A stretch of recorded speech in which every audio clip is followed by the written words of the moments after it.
Welcome to Talking with the Experts. This is where we discuss great ideas to take your business to the next level. How do we know these ideas work? Well, it's because we're talking with business owners who are using these ideas. Business owners who have years of experience and expertise. All things business by business owners for business owners. And now, here is your host, Rose Davidson. In episode 419, Thom discusses with us how businesses that are really inclusive do better ethically, ecologically and financially. How can they be better at being more inclusive? Well, I think the first thing to do is to hold the mirror up. Hold the mirror up to the leadership and say, how well do I know myself? How well do I know my beliefs, my values? And what effect is that having on my relationships? What effect is that having on incidents and how I respond or react to them? I think there's an awful lot. I mean, after George Floyd's murder, there was this big wave of people sort of phoning up people like me and saying, hey, we need racial awareness or racial justice or something to do with race training. And Talking with the Experts. Hi, I'm Rose Davidson from Talking with the Experts. I'd like to take this opportunity to thank Global Glamping Charities for their valued support. Global Glamping Charities, solving homelessness in all its forms. Reach out to them at globalglamping.org. Do you love your podcast and dislike the editing and uploading to the various platforms? Would you like to spend this time with your family and friends or work on your business? Podcast editing doesn't have to be a chore. Talking with the Experts partners with podcasters who need help with audio and content editing. If you'd like to know more, contact me, Rose Davidson, using the link showing now or send me a private message. Hello and welcome to Talking with the Experts. I'm your host, Rose Davidson from rosedavidson.com. Talking with the Experts is about all things business by business leaders for business leaders. You can find it on all good podcasting streaming platforms and on YouTube.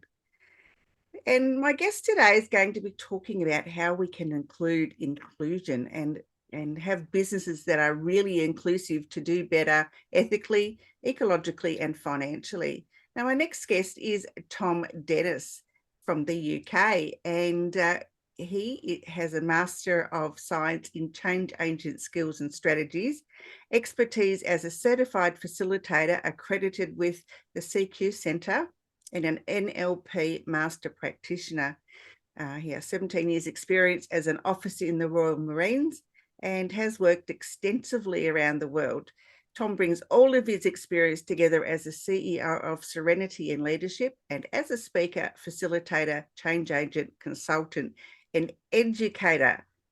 Wow, he's got many hats to wear. For the last 30 years, his career has been dedicated to facilitating transformation through organisational change. Thom is passionate about resolving the breadth of issues around good leadership and strives to bring healing and renewal in the face of dysfunction in the workplace. And I love the fact that we're going to be talking about inclusion because it's not a topic often spoken about. Welcome, Thom, and thank you for joining me today. thank you, Rose. It's great to be with you. Yeah, and how does one go from having a master in science to doing what you're doing now? Well, actually, when I left the Marines, I trained up as a coach. There were very few organizations. Well, there was only one in the UK at the time that was doing executive coaching. So I learned all about that and started to do that as a job. And then a couple of years later, I thought I'd better go to school and learn the theory behind what I'm already doing. So it was a superb program at the University of Surrey in the UK, and I learned an awful lot about myself, and actually, particularly, I learned how much I didn't know. and that was a good sort of grounding experience, having spent 17 years being an officer and being required to know everything. Yes, and it's hard when we think we know everything and find out that we don't. Yeah, well, yes. It's very unsettling. Let's put it that way. After that, it's quite reassuring, actually, because I think that a lot of leaders go through life feeling like they need to know or they should know, and they give themselves a really hard time about that. When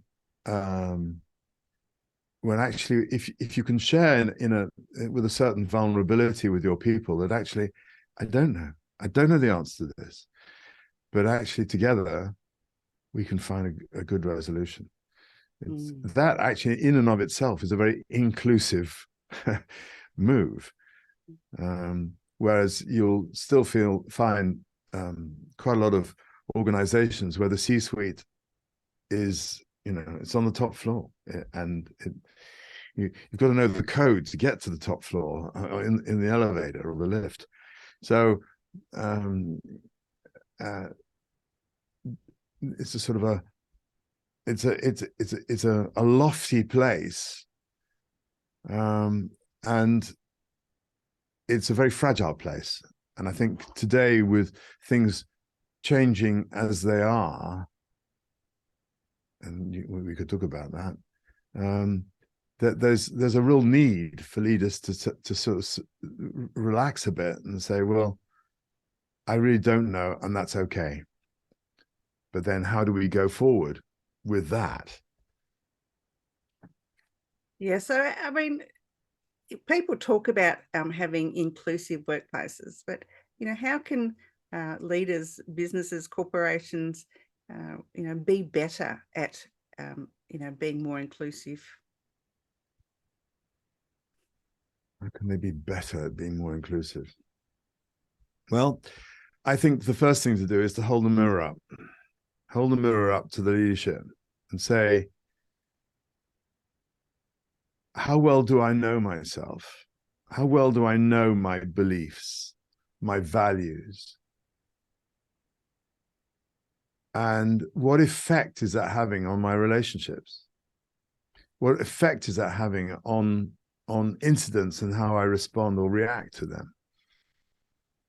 I think there's an awful lot. I mean, after George Floyd's murder, there was this big wave of people sort of phoning up people like me and saying, "Hey, we need racial awareness or racial justice or something to do with race training." And I remember I was in Houston a few years ago at the OTC, the Offshore Technology Conference, where there was about 90,000 delegates there. It's a big do. And they have all these little seminars, and I remember going into one which was about ethics, and the guy started saying, right, this is your ethics lecture, and for most of you are required to have an ethics lecture once a year, so come up to me at the end and I'll sign your piece of paper. And I really thought, this is such a this is a classic tick in the box exercise, and organizations have responded to the whole thing about race and diversity and inclusion and so on as a tick in the box process. Right, let's get the experts in. They'll teach us all about inclusion, and then we're fine. Then we'll have a refresher next year. No, it doesn't work like that. So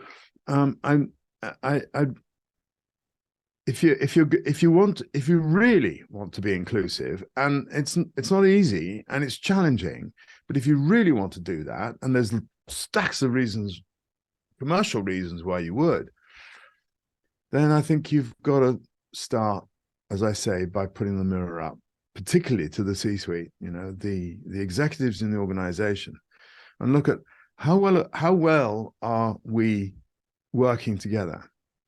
And I remember facilitating a C-suite group a few years ago, and sorry, I got a series of stories all coming to my head at the same time. um,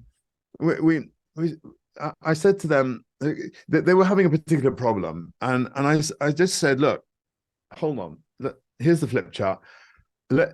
Give me the names of the people in your organization who are creative. Who are the real creatives? And they couldn't think of any. Wow, they knew their stuff pretty well then, didn't they? Well, there were one or two, but also saying. There were some, but actually most of them had been got rid of or had not been hired because of the mindsets that existed in that C-suite, which was not inclusive of people who didn't look like them. Mm-hmm. And they just didn't realize that that's what they'd done. They created this vacuum in an organization that was desperate, actually, for that kind of skill set. But they didn't have any because they'd either let them go or just prevented them coming in. So, and they were unaware, and that's the point. It's how aware are you? So that's a start point. Yes, I could absolutely. go on, but I'll let you ask me some questions. I mean, a lot of organizations, and I would have thought, going back, I would have thought that in, the 2022, I guess, because we're only just into the new year, that people would be over all of that, gender bias or race bias or, neurodiverse bias. To me, I've not ever believed in it. I don't see the sense in it. And I thought, would thought that we had progressed since the 60s. But, in some organizations, it's just not the case. That's right. That's right. And I think there's also been a pushback because there's so much social pressure for corporations. And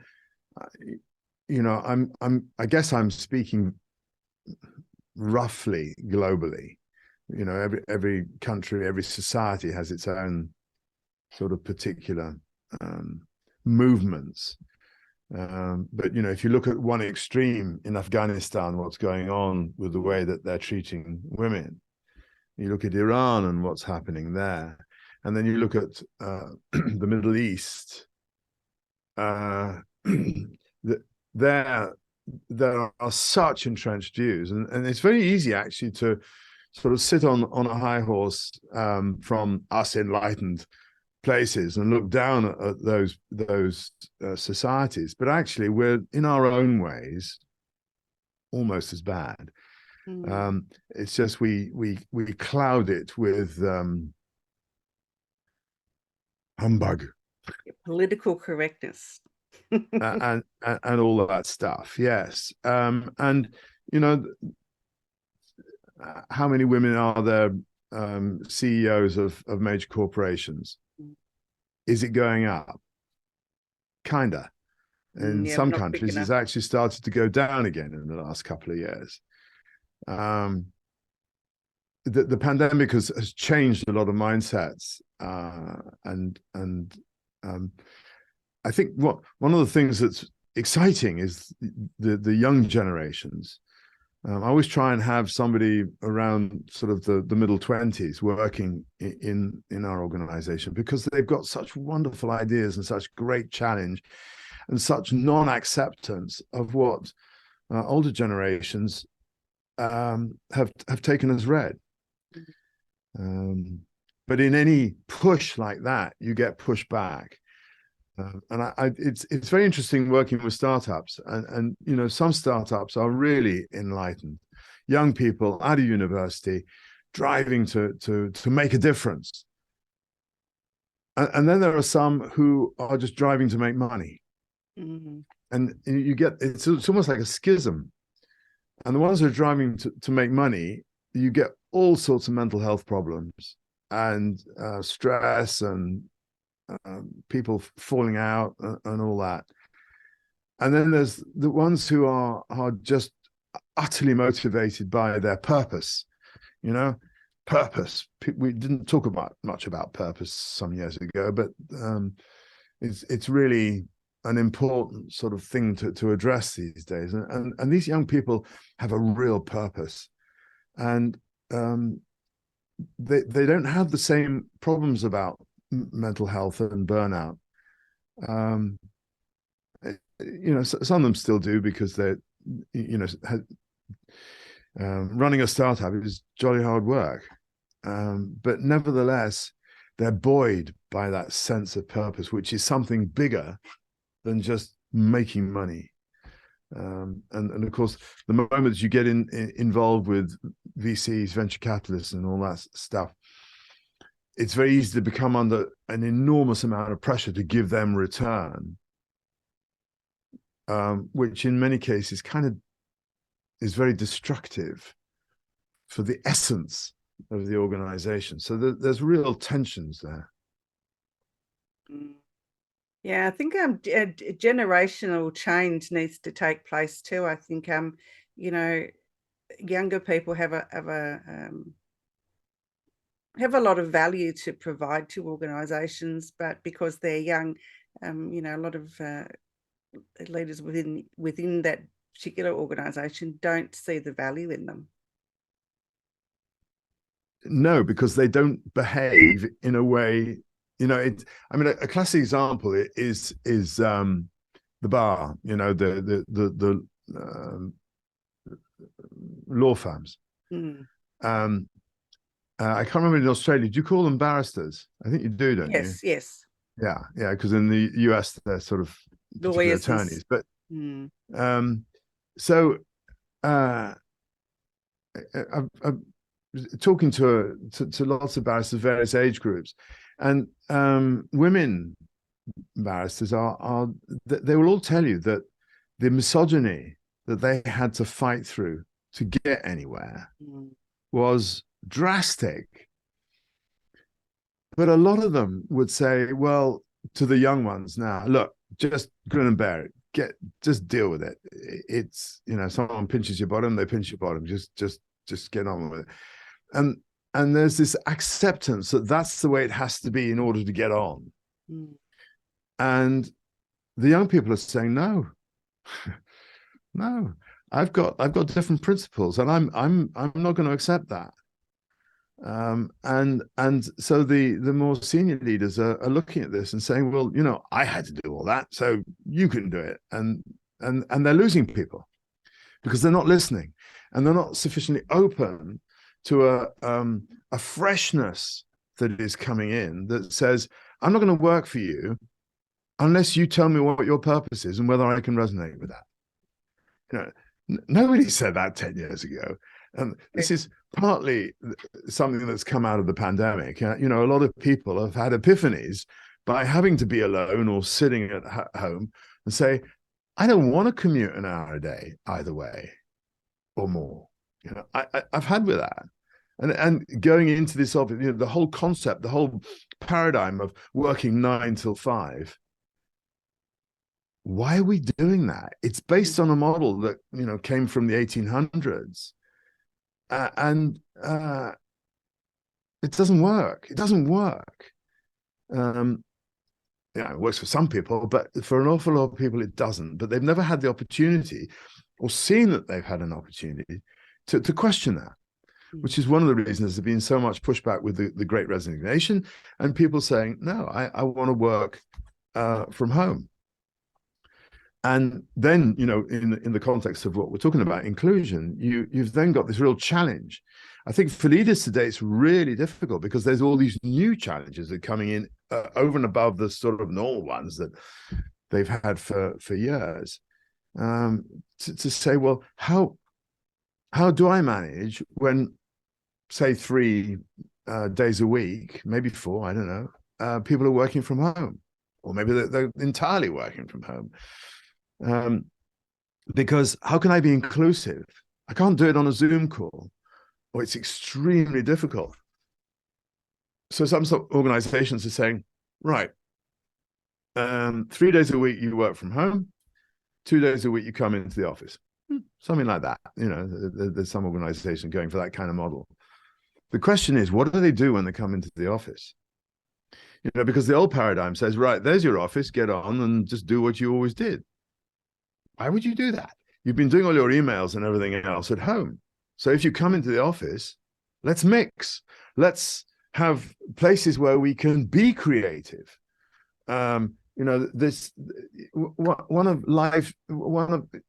We as human beings, one of our deepest needs is to feel to belong.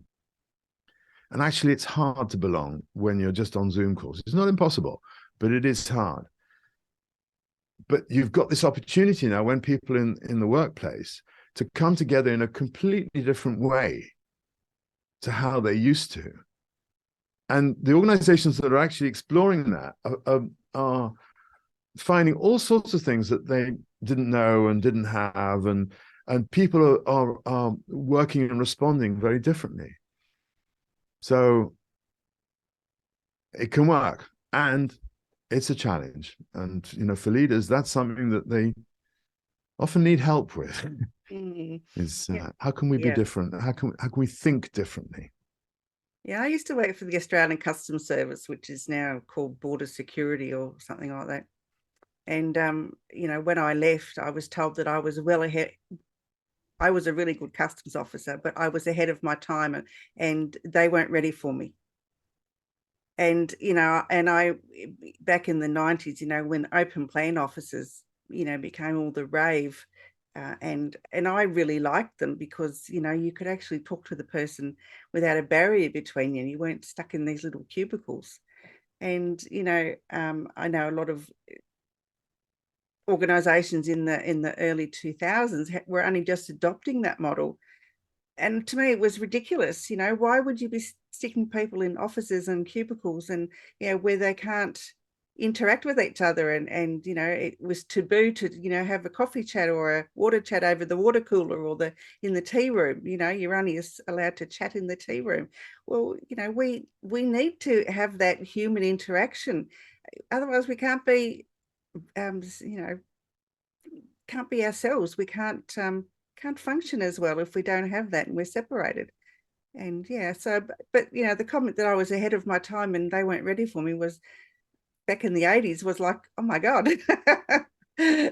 So it was quite I mean, it made me feel good. It was good for my ego, but back then it was recognized that I was different than other people, and I've never understood the reason why businesses couldn't be more on purpose like I was.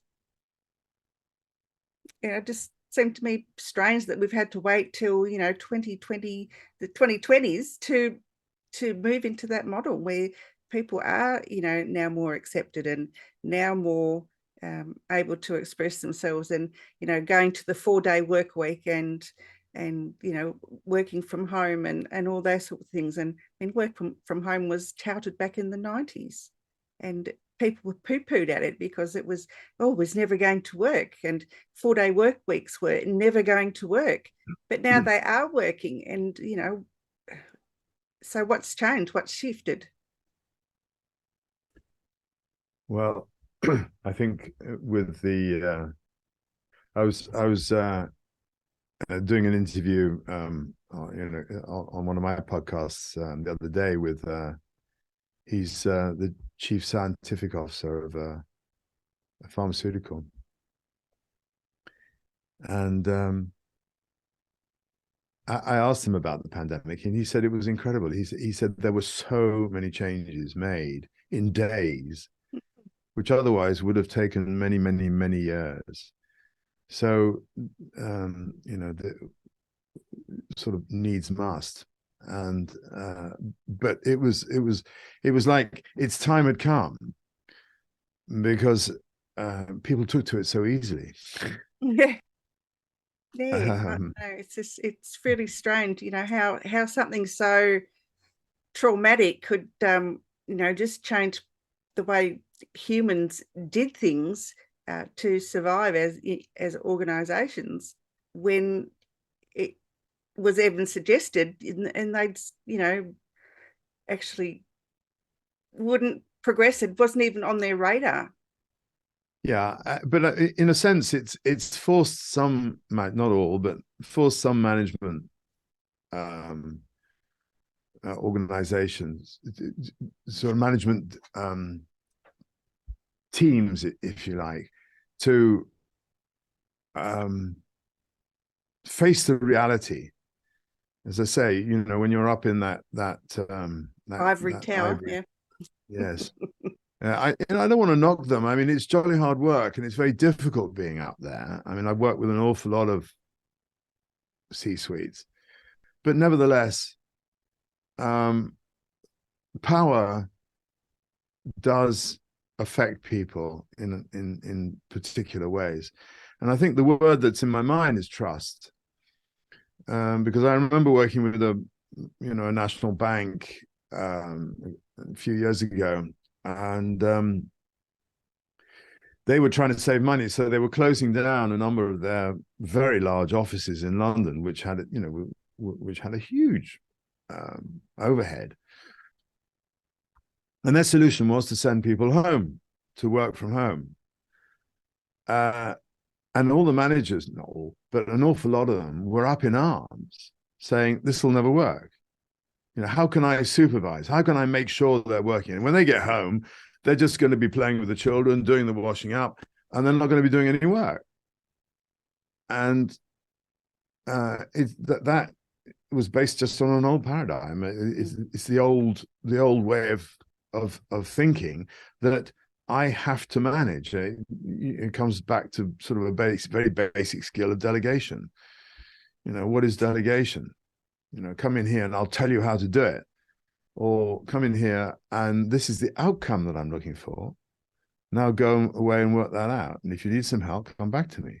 But it's that way you're empowering as opposed to just closing people down. And again, that sense of empowerment that being able to work from home has given so many people has freed them, so that they've now seeing that actually they can do things, and then the people who are still not trusting, still trying to impose, actually become very resented very quickly. Yeah, we had that here with people, managers and CEOs, and that micromanaging from a distance, and people here jacked up. They just jumped up and down and thought, I'm not doing it like that. It's an invasion of my privacy. If I want to work, if I don't want to work 9 to 5, but I want to work, some 10 till at night till whenever in the morning because it suits my lifestyle, then I will do that. But, you're not going to tell me that I have to work from 9 to 5 because, it doesn't suit me. I have children, They'd rather work when the children were in bed sleeping. And that sort of thing has been adopted here by quite a few organizations. To which, of course, the response you'll get from them is, but how do I know if you're working? I need to know if you're working. It's like, chill out, Yeah. I banged on my desk and made my camera move. Thom, it's been an absolute pleasure. Tell me a little bit about your podcast. Well, I have sort of a couple of series really, but the one where I'm interviewing people is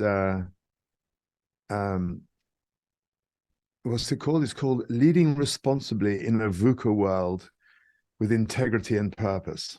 And VUCA is this sort of acronym that came from the US military some years ago: volatile, uncertain, complex, and ambiguous. And actually, it's one of the things I've been asking some of my more recent guests is, do you actually think that this is new? And they've all said no. Now, if you go back to the 1960s, it was very volatile. It was very uncertain. It was, all of those things. So I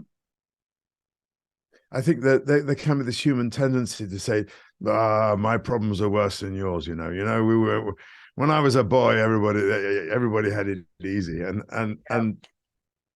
No, but things are different. And I think one of the things that has changed, and people talk about this a lot, is the pace of change has changed, and I think so.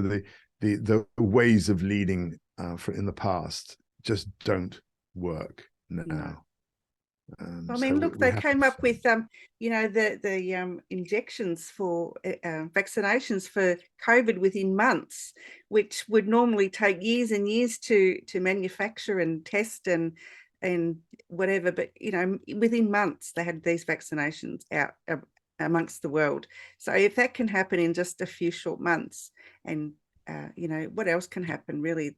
The world has changed so much in the last 2 years. It's just incredible. They did take some shortcuts on that one, but that's for Well, another they did, conversation. but however, it can be done. Yes, that's very true. That's what you see, where there's that determination, but it took something that was bigger than them. Just like climate change, it's bigger than anybody. It's funny. I told you before we came on air that I've just come back from Australia. I was in Perth visiting my son and his family, and just being in the waves, in the sea, and just feeling the surf. And it's if you're used to swimming in a swimming pool or something, just feeling the power of nature. It just picks you up and just dumps you, dumps you, and I think it's very good. It was very grounding to get that reminder that we are actually very small, and we think we are very powerful, and we can change nature, we can harness nature, and actually we can't. And so changing that mindset, which takes me sort of into one of the key skills, I think, for leadership for the future, which is humility. If only more leaders looked at themselves and saw their mortality and their fallibility, that would be amazing. And it's not a bad thing, it's just that all of a sudden this framework that we've created as we've grown up in order to survive very often doesn't serve us anymore. Now, talking about so that's one of the change. podcasts, and I tell you that I've had some amazing guests on it. I interviewed Dean Carter, who used to be the head of HR of Patagonia, which in my book is the most amazing company in the world. And some of the stories he tells are just mind-boggling and really mind-broadening for so many leaders to say, you did that and it worked. My God. So, yeah. And then I've got another podcast where it's very short, 3 minutes, where I just reflect on something that's happening in the world, or, a thought. And that was my thought for the week, which I have to admit doesn't come out every week now. But now, sometimes you just can't think to have a thought of the week. Sometimes I don't have the space, but my goodness. Anyway, yeah, this is my way of reaching out into the world and trying to touch people and make a difference, which is what, for me, it's all about. Yeah, that's why I started this podcast, was to make a difference. And hopefully that, and my guests have touched someone's life in some way or other, to make them better people. Absolutely. The irony of that was it an irony? I don't know, but it's the beauty of it, in a sense, is you don't know. I met someone on Waterloo Station, one of the big stations in London, once, and he walked up to me. He said, "I know you. You're Captain Dennis, and you really had an impact on me when we went through training." I didn't remember the guy from Adam, but it's like when you say things, if you're speaking authentically from the heart, you will impact people. And you probably will never know about most of those moments.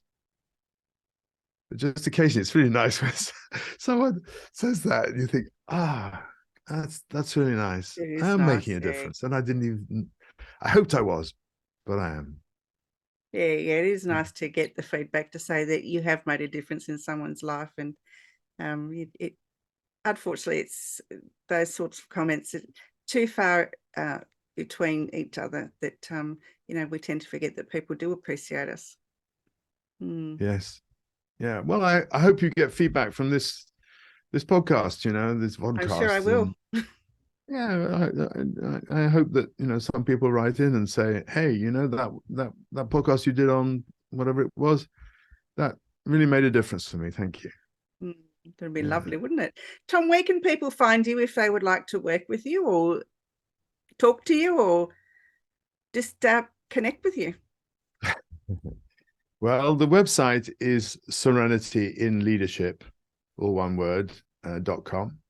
I'm on LinkedIn. I'm pretty active on LinkedIn. Thom Dennis, Thom with an H. Serenity in Leadership's also got its own presence on there. We're on Instagram. We're on Twitter and stuff. If people are interested in the podcasts, then if they search on YouTube or Anchor or Spotify for Serenity in Leadership, they should find us. And if not, then drop me an email, Thom, Thom, at serenityinleadership.com. And I'd love to hear from people, particularly, their reactions to what we've been talking about and how is it affecting them? And is that their experience or are things different for them? I'm always trying to learn and to, you can only really learn from the people you interact with. So absolutely, the more the merrier. That's it. Thom, before we go today, what wise words of wisdom would you like to share with our audience?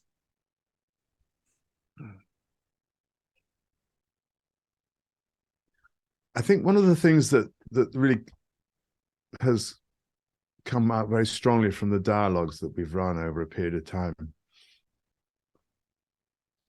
is the power of listening. And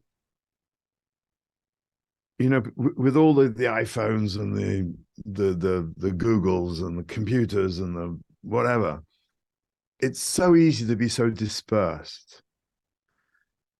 And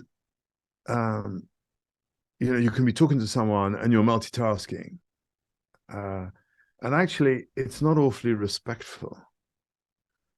And for most people, they have a sufficient sensitivity that either they will recognize that you're not fully with them, or they will feel it in some way in their body. So be respectful, be present for people. I remember going to he was a managing director of a Fortune 500 company, or he was a grand fromage, as the French would say, a big cheese. And when we went into his office, his desk was clear. There was nothing on it except for the phone. And the PC was closed. And he said, "Good morning, gentlemen. What can I do for you?" And we knew that we had 10 minutes. That's it. And during that 10 minutes, he was utterly, totally present for us. And at the end of that 10 minutes, he said, "Thank you very much. I now have to move on to something else." Now, there was such respect and such impact in that, those 10 minutes were golden, and they were really impactful and useful. Now, if his desk had been cluttered and the phone had been ringing and it just, there wouldn't have been the same value on either side. So respect people, be present, and really listen. I love that. That's wonderful, because I think that's what we've all been striving for that since we were children. And I think, the more people that learn to do that and respect people's time, just respect them as humans, and listen and be present for them, I think the world would be so much better. Yes. Amen. Let's all breathe in that one. Yes. Thom, thank you so much for joining me today. It's been an absolute pleasure, and I would like you to come back on later in the year if you're open to that. Rose, it would be a great pleasure. It's been wonderful speaking with you, and I really hope that you get some response from your listeners, and we can build on that. How about that? That would be lovely. That would be lovely. Thom, thank you again, and have a lovely evening. Thanks very much. Take care. Bye-bye. Bye. You've been listening to Talking with the Experts, hosted by Rose Davidson.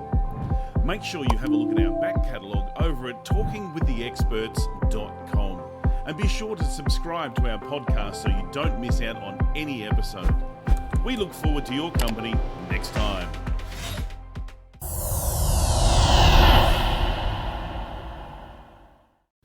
Talking with the Experts.